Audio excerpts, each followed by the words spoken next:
So the big question is this: how do small business owners like us grow our leadership, develop our teams, and scale our business in a way that allows us to get our products and services out to the world, yet still remain profitable? That is the question, and this podcast will give you the answers. I'm Bradley Hamner, and this is the Club Capital Leadership Podcast. Hey, before we get into today's episode, did you know that Club Capital is the largest accounting and advisory firm for insurance agency owners in the country, providing monthly accounting, CFO services, and tax preparation? Check them out at club.capital. Welcome to another episode of the Club Capital Leadership Podcast. My name is Bradley Hamner, your host. On today's episode, we have Ryan Larson. He is a seasoned wealth advisor and founder and CEO of FirstLine Financial, based in Scottsdale, Arizona. Ryan embodies the qualities of a trustworthy leader and believes everyone deserves a chance to lead a life they can be proud of as they enter retirement. In his new business memoir, Ladder to Leader: My Journey from Failure to Fire to Financial Freedom, Ryan shares his true story of evolution from a troubled youth to successful founder and CEO, and the many life and business lessons he's learned along the way. Without further ado, here's my conversation with Ryan Larson.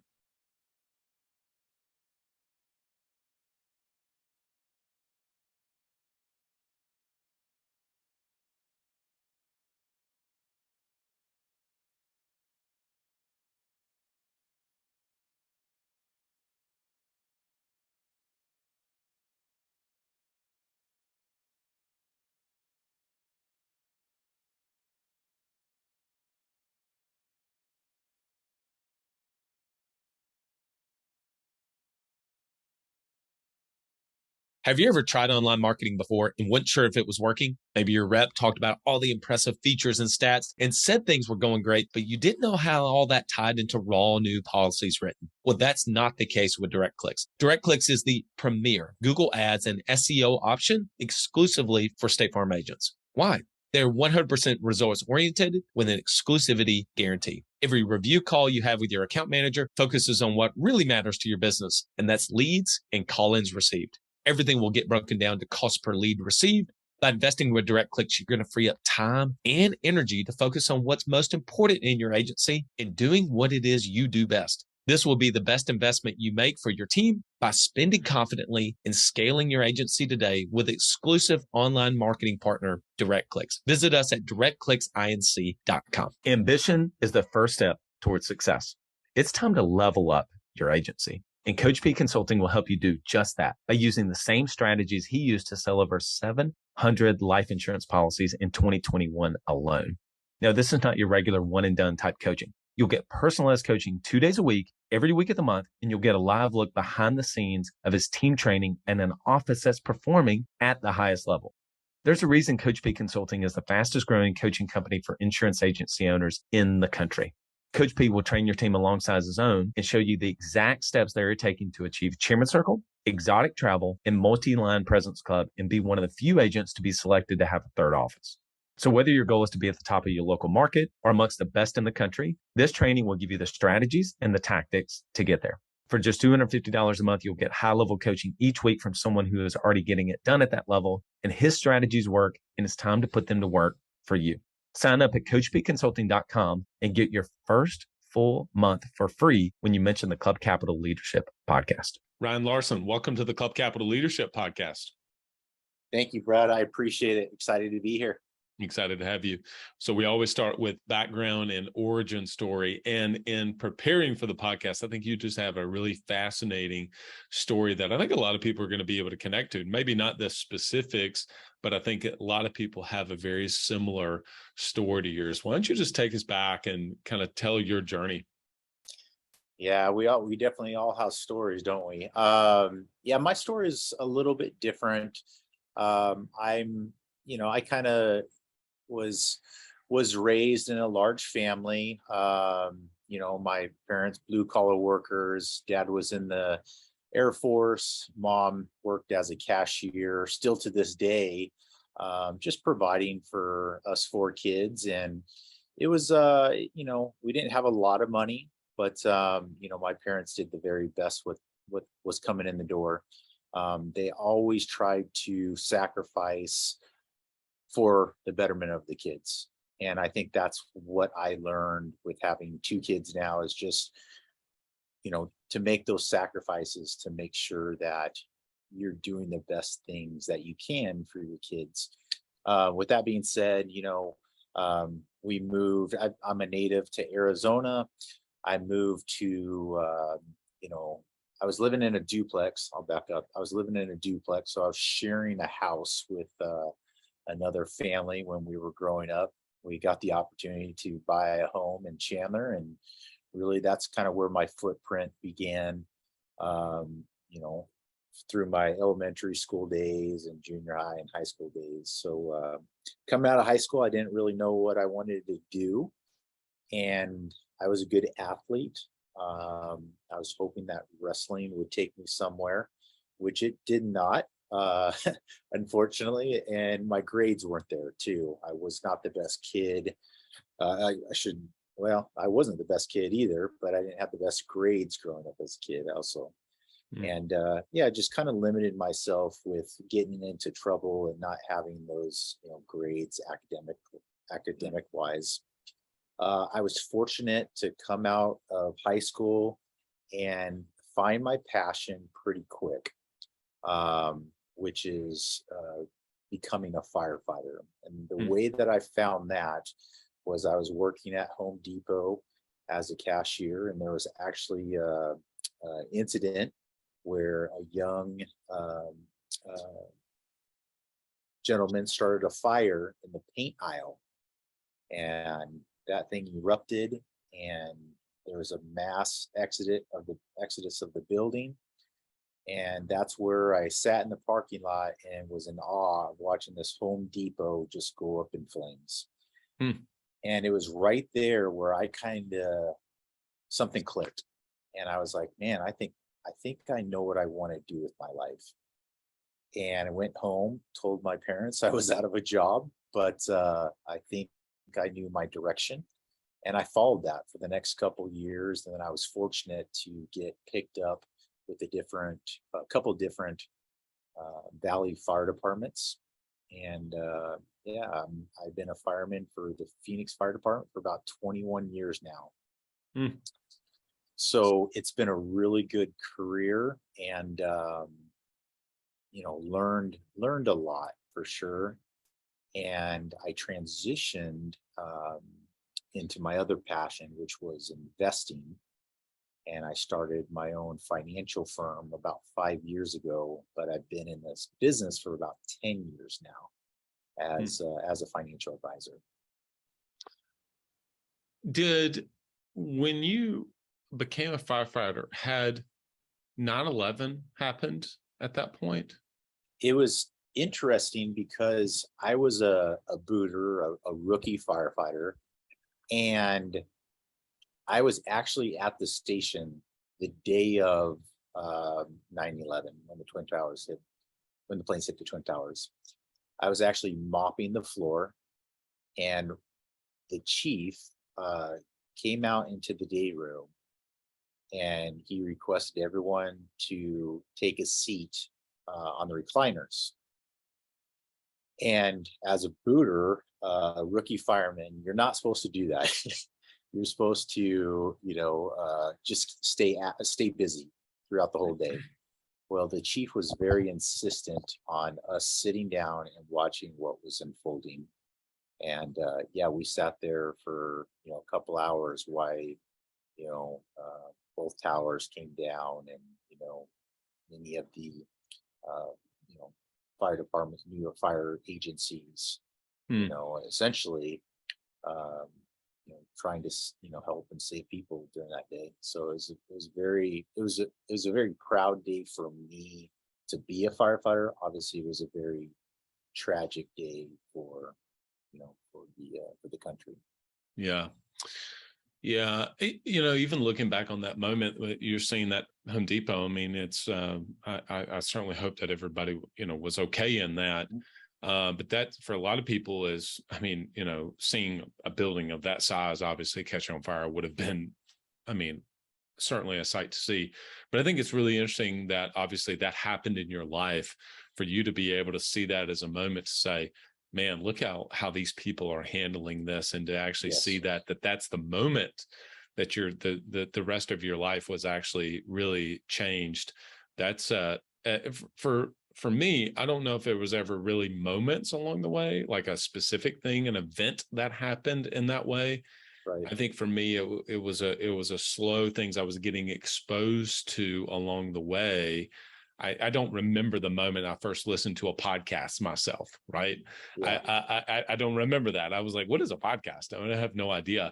And Right. then I don't remember even the day that obviously I said, I think we should launch a podcast, but or what was even in my mind to do that, to be able to Mhm. hear, stories like yourself. Well, what was the transition? How'd you go from doing that for what sounds like 15 years or Yeah. so Yeah. to then saying, okay, I actually want to do this other thing? And then how did you decide that financial services was obviously going to be the thing that you wanted to get into? Yeah, there was actually, the 9/11, that day was actually, I look back on how things kind of played out in my life and my trajectory, and that day actually was very symbolic in different ways for me. The one thing that I took away from that day was the conversations of firefighters, having about their retirement accounts, Hmm. how the markets were dropping, how it was, causing them a lot of uneasiness about, how they're going to pay for this and pay for that in retirement. So that's one of the takeaways that I remember during that, day. The other thing that happened that was really just symbolic in my life was I bought a high-rise tower on Tempe Town Lake. So if you ever been to Tempe, Arizona, we have this really epic um, lake. It used to be a dry riverbed. And actually, Brad, that's where I grew up. The duplex that I grew up butted up against that dry riverbed. And as Hmm. kids, we would go out to this dry riverbed and we would, build dirt forts and we'd throw rocks at each other and, play like, soldiers or whatever it is. Um, but fast forward, like, God, like 25 years later, I purchased almost $1 million condo, a high rise condo on Tempe Town Lake. And I bought that in 2006. And it took about 2 years for them to build that. I believe it was a 12-story condo. Mm-hmm. So that puts us at around 2008. This was a joint venture between me and my brother. 2008 happened, the real estate market corrected, and we were sitting there scratching our head going, oh crap. Hmm. We just bought this $1 million condo, which is now maybe worth 400,000. Hmm. So that's where investing really, or thinking about my future really started, um, and Hmm. how to kind of get out of this hole, if Hmm. you will, that many of us were in, not just me. Um, Thankfully, my girlfriend, my now wife, is she had a advisor that we sat down and talked, through our finances, and he actually was very adamant about me coming aboard his firm, um, because how I got into that condo was I was actually trading foreign currency, forex. They call it forex, Mm-hmm. and I was actually doing very well and made a lot of money, and that's kind of how I put that large down payment for that condo.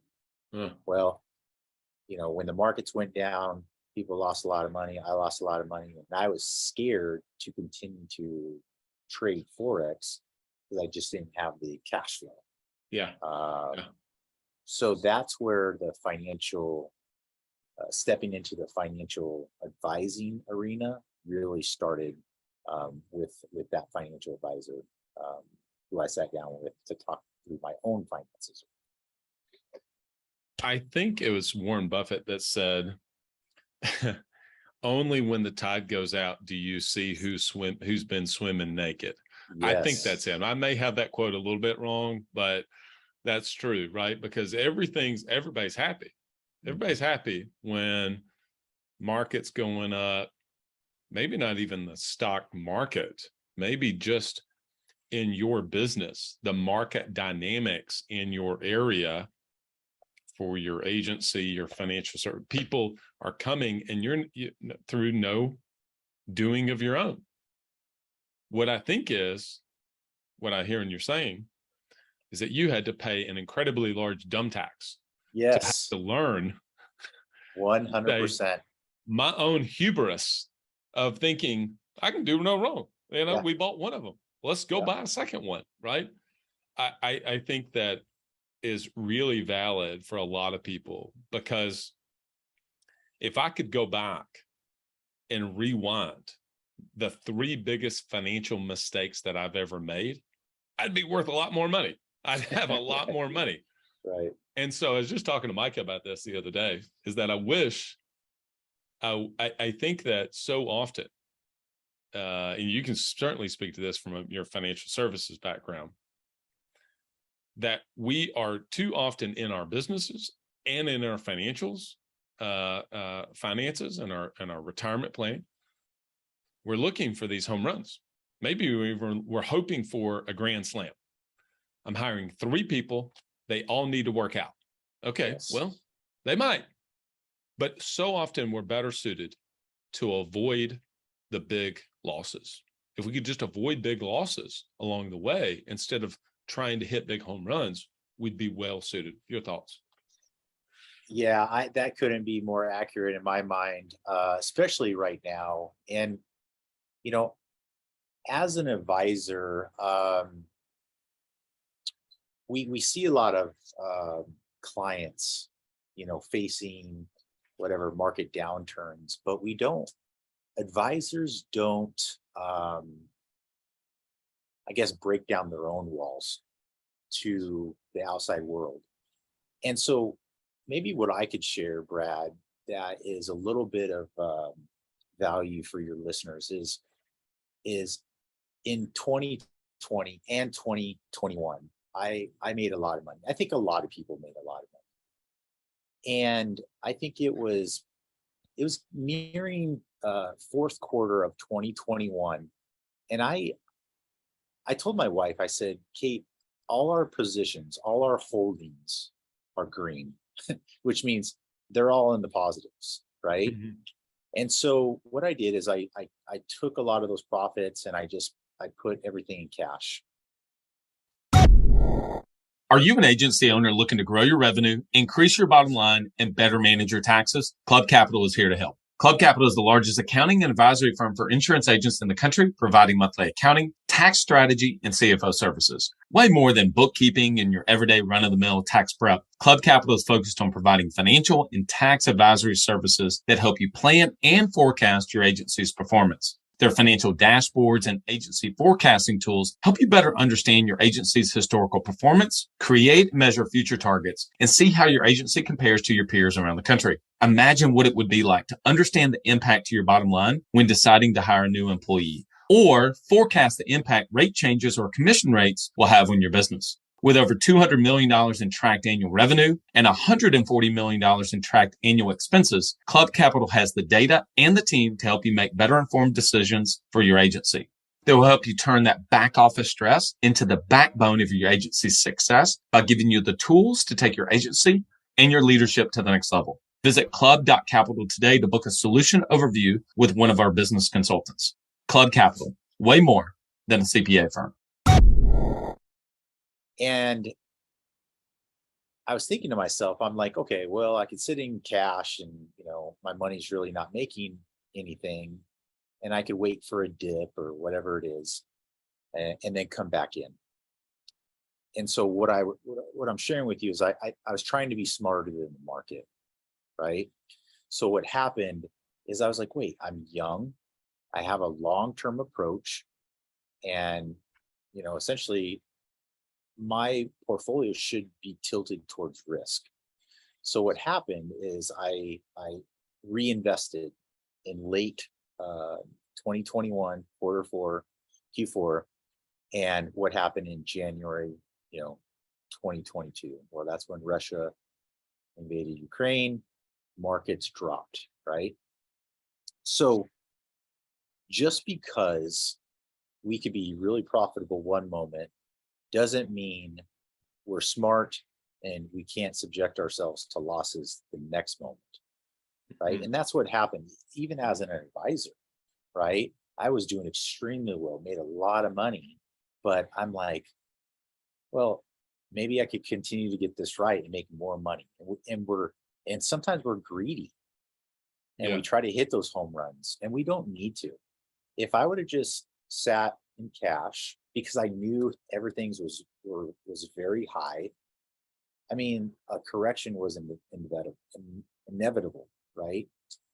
And so if I would have just waited, a few weeks, um, I would have had cash, market dropped 20%. I could have, came in and probably made a lot of money. That's out the window. So what do I do now? I have to hold my losses because once again, if you sell those losses, it's you realize that, it's just a paper loss, but until you sell it, it's you're really losing money now. So now I'm just holding some losses. But what I'm learning more and more as I get older, you need to position yourselves in other vehicles that, yeah, you might make 6, 7, 8% um, on good years, but then when there's bad years come around, you might not lose anything. So there's Mhm. vehicles out there that give you upside without any downside. And I Mhm. think that's what people need to hear more and more. Mhm. They don't need to just risk all their assets, like we've always done. There's ways to insulate and isolate yourself from those losses.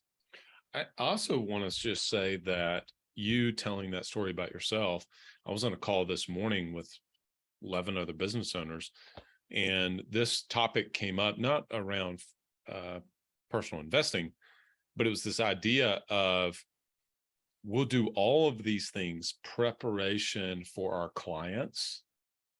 And oftentimes, the thing that gets neglected the most are the things we need to do. So we'll help another client with their marketing plan. I'm thinking about somebody in particular. I'll help them with a marketing plan. That's what I do. That's my business. Yeah.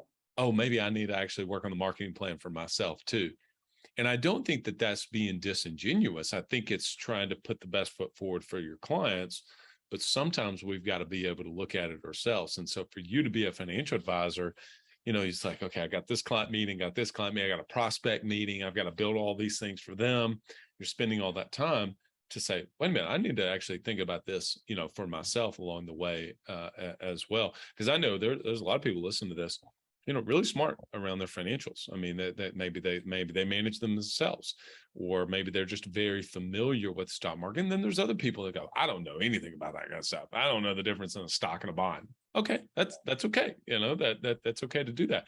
But making sure that you lean into to say, okay, I need to make sure that I'm doing the things for my own personal retirement or for my own business, not just focusing on somebody else's. Yeah, sometimes we got to focus on, tying our own shoe versus trying to tie everyone else's shoe, right? Um, I think yeah, that's the biggest takeaway is we need to make sure that we follow, like I'm following my process that I put in place for my clients Mhm. too. Yeah. And I don't deviate from it because it works, right? And Mhm. I've seen it. Um, so if you believe in something wholeheartedly, Mhm. why aren't you doing it yourself, right? Mm. And So and true.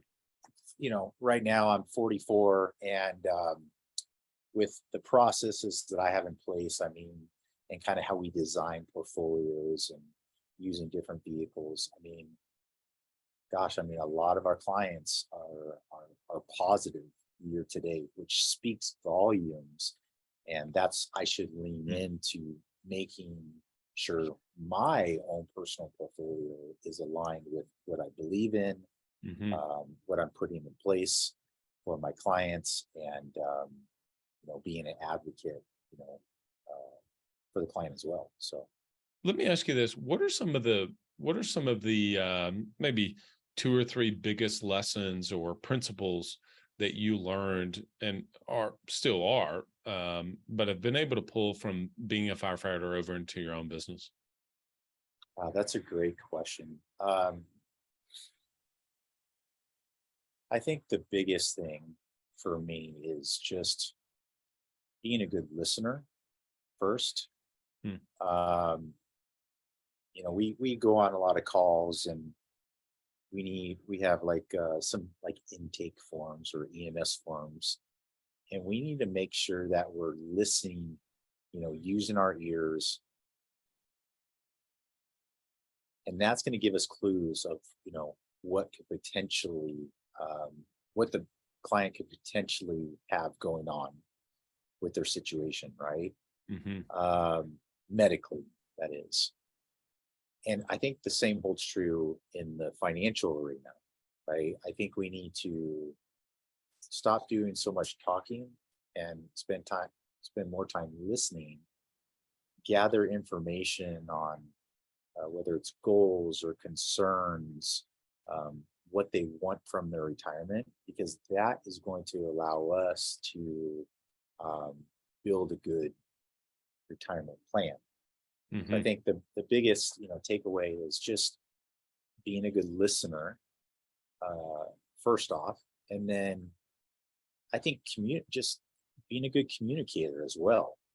Um, in high school, I definitely was the guy who didn't want to speak in front of people. I didn't want to stand up and um, tell a story or whatever it is in class. I got nervous, and as a fireman, we need to talk to the community, talk to our patients, our clients, and like I said, just be an advocate, for those who we serve. So I Hmm. think being a good communicator through the fire department has transitioned in the financial arena, because I get to share a story Hmm. with the clients that I sit down with, and present it in a way that it hits home personally, and then they can align with it. The message is very similar to their message. Hmm. Yeah, your story is definitely tied into your financial practice. Being on the front lines, right? Yeah, For yeah, sure. So I don't think there's probably any surprise that you named it First Line yes, Financial, right? Because exactly. really are on the front lines. Yeah. How'd you decide to write the book? Oh my goodness, yeah. In 2020 came around, pandemic shut everything down. I just needed another avenue to kind of, uh, I don't know, just kind of share my thoughts, right? I mean, there's a lot of things that I wanted to say, and we were just kind of in a weird, you know, situation during that whole period, and I just wanted to start putting words on paper and see what came out, and just kind of, I think I have a little bit of a different story, and I just wanted to put my story on paper and see if it could go anywhere, or if it could inspire anyone. And I think that's where it really came from. So I just started writing in 2020, just poured all my thoughts on paper, and yeah, it's kind of made some chapters and made a mess of all that chicken scratch, and it came out to be something pretty cool. So I'm very proud of it right now, for sure. You can speak to this because I don't have a book. It's certainly been in my thought process, but I've heard the book that changes your life is not the one you read, but the one you write. Yes, yes. I mean, it it brings out a lot of um, just different thoughts. I mean, you get to really self-reflective, who you are, where you're going, and who you want to be. And I think that's what happened, during that year. I think it allowed me to really grow as a person. Um, it made me self-reflective, the person I was, in my younger days, which was not a good, I wasn't a good kid. I was rough around the edges for sure, but I've come so far. And that's what was really cool writing this book, is I get to tell people where I've come and where I'm at. And I think that's what is inspiring to a lot of people, because if they're not where they want to be, it's easy to change. You just have to commit to change, right? And that's sometimes hard. It's hard to change if you don't want to, but if you want to, it's easy. The best use of money is to buy back your time. And one of the best ways to do that is with a virtual assistant. Rock Solid Virtual Assistants brings together top business leaders with exceptional virtual assistants to build successful, relationship-driven teams. The services they provide range from graphic design and marketing to executive admin assistance and everything in between. There are many virtual assistant companies on the market to choose from, but at Rock Solid, their processes and passion for what they do place them at the very top of that list. Not only is their hiring process exceptional, which nets them the very best assistants, but they also provide superior support to their teams for the duration of your time with them. The matching process at Rock Solid is unlike any other, and they have the track record to prove it. Their hands-on approach has proven to increase the success rate of their teams exponentially. So if you're looking to build a rock solid team for your business, reach out to Tracy and the team for a no pressure discovery call at rocksolidassistance.com. They value your success as if it were their own, because it is. Love that. All right. So we're going to go into E9 rapid fire questions. But before we do that, where can people pick up the book, find out more about you? Where would you point them to? Yeah, I'll point them to laddertoleaderbook.com. You could purchase the book on there. I have a speaking or a teaser coming here pretty quick. I'm going to try to be getting on some of these bigger stages, doing a little bit more public speaking, if you will. So they could find out a little bit more about that through that website, and just, follow along on my journey at, Ryan_Lars, LARZ, through Instagram. Love it. Awesome. We'll make sure we'll put that in the show notes, and then also to the email that we send out to our list about the podcast. Beautiful. All right. You ready to go on this? Yes, sir. Yeah. All right. What is the last book that you read? Oh my goodness. I don't read a lot of books. I honestly try to listen to a lot of podcasts. I read a lot of quotes and try to get inspired in other ways. But books are definitely not my strong point. And I think that's why I wanted to write a book, is because maybe it would make me want to pick up more books and read them. So honestly, I appreciate that. I appreciate that honesty. So we can say, like, your last book you read was maybe yours, actually. Yeah, I've read that a little bit too many times now, and yeah, it's like, oh gosh, reading is difficult. I was as a young boy, I was in resource, and I wasn't the best student as a kid, and sometimes reading, I just can't stay engaged. I have to find other avenues. I get that. You do Audible. Yeah. Yep. That's the way to do it. It's like a podcast, sort of. Exactly. All right. What's your favorite podcast, other than the Club Capital Leadership podcast, of course? I like Eastman's Elevated.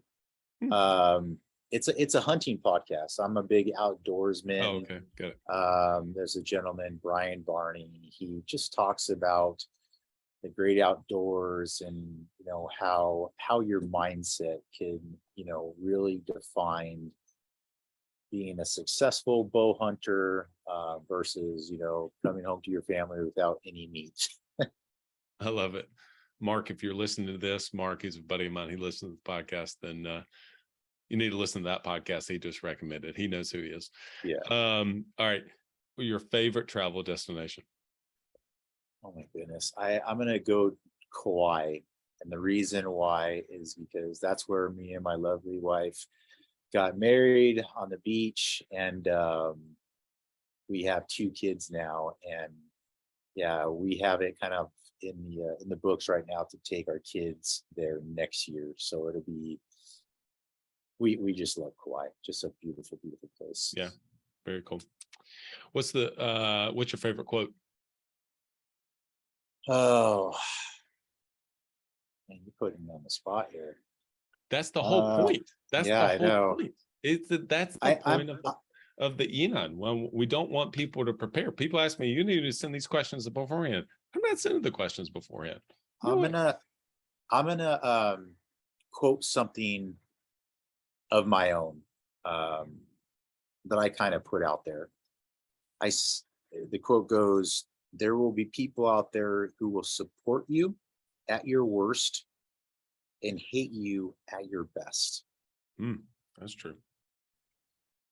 That's true. Amen to that. Love it. Would you learn the most about yourself during the pandemic? To really take a deep dive into yourself, really understand who you are and how you want to be perceived in this world, Mm, right? Um, like I want to be as happy as possible. And I know there's been times in my life that, um, you know, I've had a lot of sad moments, a lot of moments that I've questioned that, you know, am I good enough? You know, will I make it? hmm And I think that's what 2020 brought out the most is, you know, what do I truly want out of this life? And what do I got to do to get there? And being happy to me is everything right now.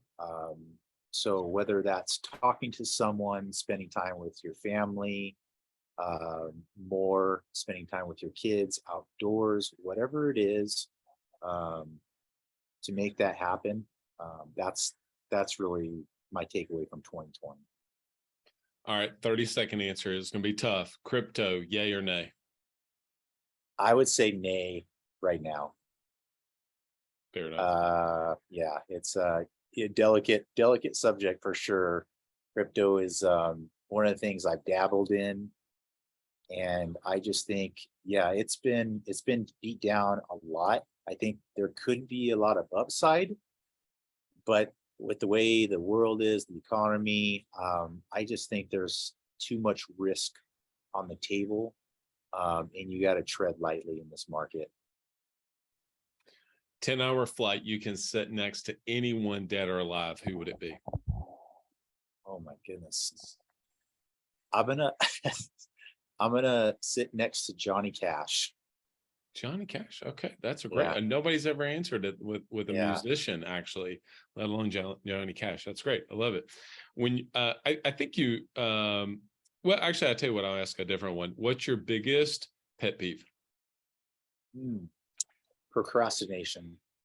Ooh, I think we as people just tend to put things off, and gosh, you never know. I mean, especially being in the fire, service, um, seeing how delicate life is, mm, we we really need to take the bulls by the horns on things that we want to do. And if you procrastinate, I think it's just going to eat you alive.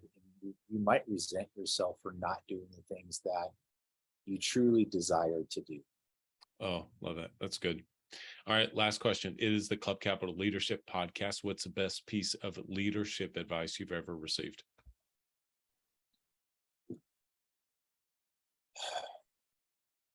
Stay humble and stay engaged, Mm, meaning make sure that you are continuing to educate yourself on your business, sit with like-minded individuals, and don't think just because you started a company and the company's whatever it is, a Fortune 5000 company, that you should not be involved. You should always be involved in the company that you started, because that's what you believe in. And it can help probably more people than you know. Love it. Love it. Ron, great to have you on. Hope to have you back on in the future. Thank you so much, Brad. It was a pleasure. Each week I always try to give one or two or three maybe big takeaways from the guest that I just had on and interviewed. I think the biggest overall thing that I took away from the conversation with Ryan is it made me reflect whenever he was telling the story about the Home Depot burning, and then obviously whenever he was talking about 9/11 and how that had an impact on him. And so if you really go back to your own time and think about times that have had a profound impact in your life, it might have been 9/11. It might have been a personal failure. It might have been a family tragedy. It might have been a really tough time in your business. My goodness, I wish that we did not have to go through those trials to be able to learn so much about ourselves and to be able to kind of point us in the right direction, both personally and professionally. And I think that ultimately, after that conversation with Ryan, it made me reflect on some of those really challenging times and times that were really pivotal in my life, even before my business career was started. And I know many of you will be able to relate to that. Appreciate his service to business owners, to people around the country and their pursuit for their own retirement, but also hopefully this was able to serve all of you. As always, want to give thanks to our podcast sponsors, Coach P, Direct Clicks, Rock Solid Assistance, and of course, Club Capital. If you're ready to take your business to the next level by training and developing your team, investing in them, go to coachpconsulting.com. Make sure you tell him that you heard about him on the Club Capital Leadership Podcast, and you get your entire first month for free. Also, if you want to be able to dive more into your personal finances, but your business financials to be able to make better decisions, go to club.capital, book a no obligation demo, and make sure you ask them about the CFO services that you've heard about on the podcast. You've heard me many times talk about my team and my executive assistants that have been so incredibly just impactful to me in my personal and professional life. And, I've had to get to the point to where I was comfortable being able to say that I had an EA, I had an assistant. It felt strange for me. Who was I to be able to have an assistant? But ultimately, there's only a handful of things that you really need to be doing in your business. And so if you're even interested in that, go to rocksolidassistance.com, reach out to Tracy and their team and book a discovery call for they can walk you through and give you an idea of what it would be like to be able to have an assistant to be able to help you in your business. It's getting close to the end of the year. Many of you want to be able to raise the conversions to be able to close out this year and knock the rest of the few months that we have remaining out of the park to wrap up the goals that you have. You want to be able to give your team, your sales team, some really quality leads. Go to directclicksinc.com, directclicksinc.com. All right, everyone. This is a good one. Until next episode, lead well. So the big question is this: how do small business owners like us grow our leadership, develop our teams, and scale our business in a way that allows us to get our products and services out to the world, yet still remain profitable? That is the question, and this podcast will give you the answers. I'm Bradley Hamner, and this is the Club Capital Leadership Podcast.